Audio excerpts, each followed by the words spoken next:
मैं मंत्र शुरू करने लग गया, मेरे पीछे पीछे बोलना है। तू एक बारी बोलना है, तू दो बारी बोलना है। ठीक है ठीक है ठीक है ठीक है। हले मैं शुरू ही नहीं किया, हाले में शुरू ही नहीं किया, हाले में शुरू ही नहीं किया, हाले में शुरू ही नहीं किया। आ किया आ किया आ किया आ किया। टुकुर टुकुर देखते हो क्या? ऊपर पहाड़ नीचे खाई बन के तोरा गजब डिजाइन रे। क्या समझते हो तुम अपने आप को?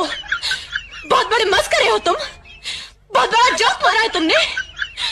आइंदा मेरे साथ ऐसा मजाक किया ना तो मुंह तोड़ दूंगी तुम्हारा।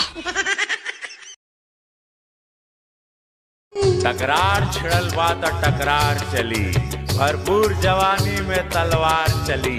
ए महफिल में मजा हम तरीका से ले, यहाँ बस मर्जी हमार चली। शीशा से कपहू। अरे भैया ये एड्रेस बताना।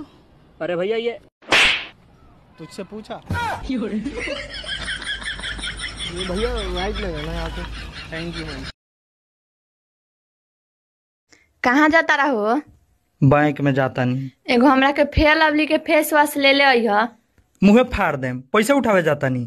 ये देख खाता पर से 101 रुपया काट ले 1200 जाता नहीं तब नु रे लता नहीं। पैसा काट ले बा? हाँ रे। तारा के तो माना करे रहनी कि बैंक में जाइए तो सीसीटीवी कैमरा तो खड़ा मत होइह। कैमरा तो खड़ा होकर हम तो पैसा काट ली। मुँह देखाई 101 रुपया काट ले 1200।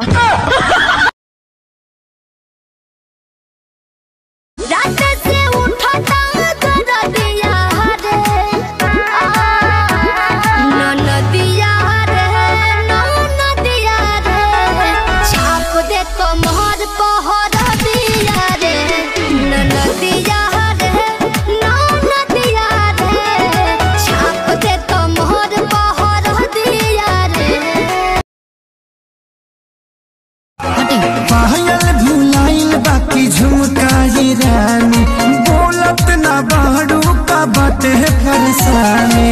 काहे तोहर भोरे से लटकल बलोला हो लटकल बलोला। हाँ तो सुनी ना।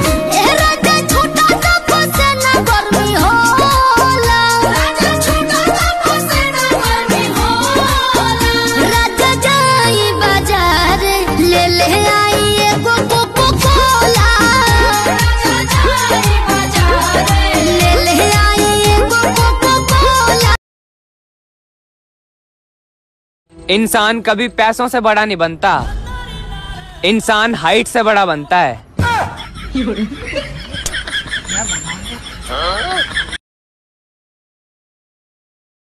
रोजे रोजे